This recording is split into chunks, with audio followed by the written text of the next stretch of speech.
Позавчерашниот напад, кога беше нападната и претепана 61 годишна Штипјанка, стравот кај жените стана уште поголем. Само во Штип, најмалку 700 жени живеат сами во куќи и станови, што нив ги прави потенцијални жртви на насилниците. Тешко е да бидеш сам у овие години. Став ти да не ти тропне на кеска.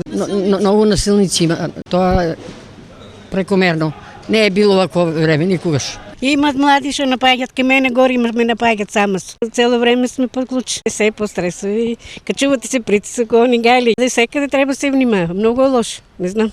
Многу мене напаѓаат, не знам, горе, јас седум шаргавам, баш и многу се лоши таму. Дополнително, состојбата и несигурноста ја подгреваат искуствата на нивните блиски, кои при средба со насилници не поминале добро. Улегле и шприцнале нешто. И ги успале.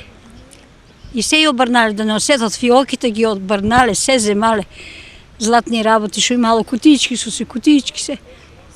И тоа што ми окажува, викам, во страт да ти е косе, стедне право дома треба.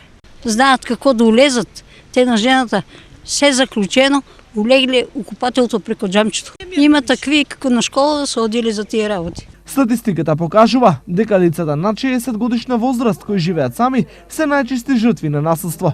Од друга страна, од полицијата смируваат потенцирајќи дека насилството и решените предмети со елементи на насилство на подрачјето на СВР Штип се во опаѓање. Станува збор за изолирани случаи кои брзо и ефикасно се решаваат, тврдат од полицијата.